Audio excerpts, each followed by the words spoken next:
I just want to say before the video that I'm kind of sick at the moment, and it kind of hurts to talk because I have strep throat. So if I sound off, or if the video's a little shorter today, you guys know why. But not even AIDS could stop me doing daily uploads. So let's just get started. So if you've been on Roblox, everybody's really had the big question on what happened to the point where Roblox went down 11 times in a single day. And on top of that, why when Roblox went back up, a lot of features were just removed, like voice chat. And today I have all the answers that you need. But to understand why this happened, we need to go back in time. You see, Roblox is notorious for going down quite a bit, but 11 times is really excessive. In fact, 3 times would be excessive because usually Roblox only goes down once and then it's back up. But to understand, we need to go back to 2021 because Roblox had a huge event that crashed Roblox for 3 days. You might remember it as the Chipotle burrito event, but what was so special about this event in particular? Roblox has collabs with companies all the time. Why was this one so bad? Well, there are 2 theories that people have said. Theory 1 is the fact that Chipotle were actually giving out free burritos for literally just playing their game. And if you've ever had a Chipotle burrito, you would understand why people were playing that game because, oh my god, Chipotle burritos are so goddamn good. Please sponsor me, Chipotle.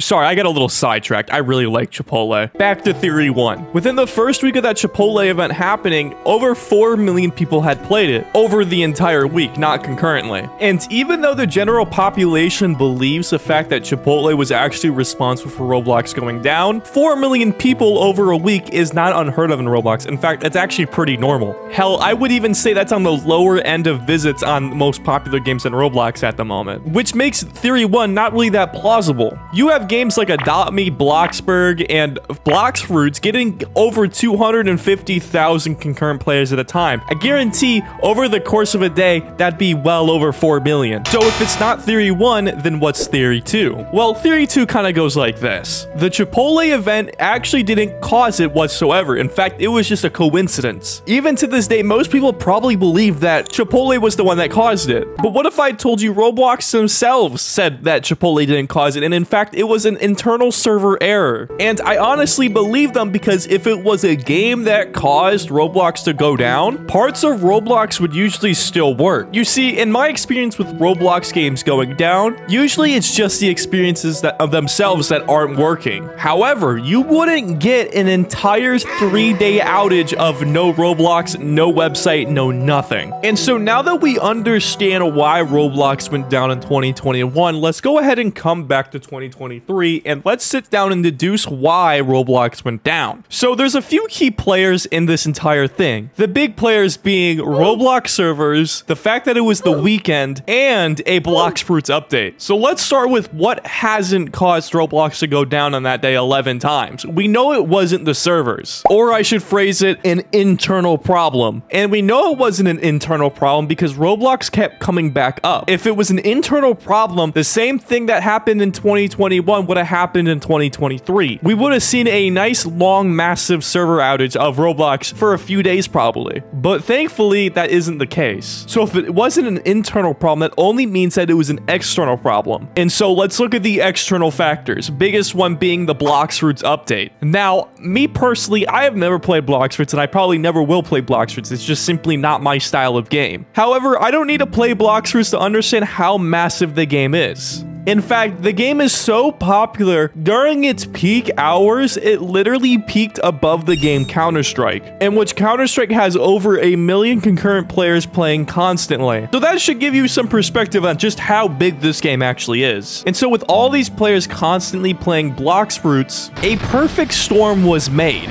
because not only was there a massive update, it's also a Saturday, which means that everybody's out of school, most people aren't working, and so everybody is playing video games. And so when the biggest RPG game on Roblox drops its biggest update on a Saturday,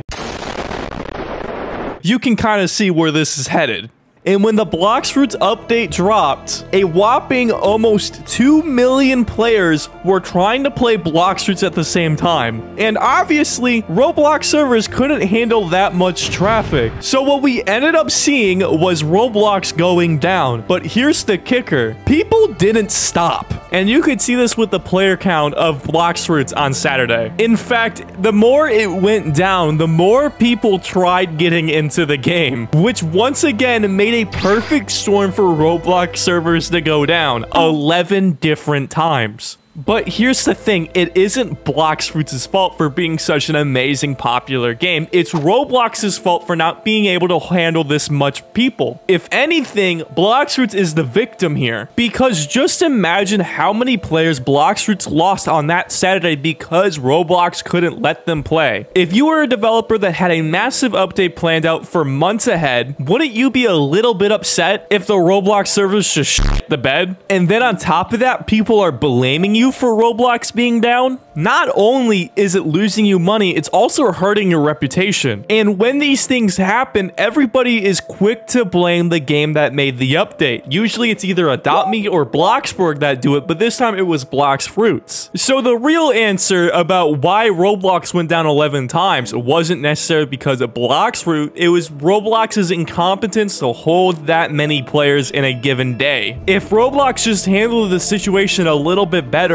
it wouldn't have gone down 11 times within a day. In fact, after 5 times, they should have been like, okay, Blox Fruits, your game is absolutely massive. You're gonna have to postpone your update, or you're gonna have to close your game until we can figure this out. Yes, that isn't the best solution for Blox Fruits, but it's the best decision for Roblox in general. Or you can even go a step further and say that Roblox should have stepped in before the update came out, because historically big updates like this have always been really bad for Roblox servers. You see, unlike the Chipotle event, this was very predictable. You could see this happening from a mile away. The key players were there. Everything was set up. It was a perfect storm. Roblox should be collaborating with these experiences, especially since they're making 70% profit on them. So no, to sum things up, it wasn't a server error, it wasn't a Blox Fruits error, it was a Roblox incompetence error. This shouldn't ever happen again, but it probably will, up until Roblox decides to start collaborating more with their biggest games that get a lot of traffic.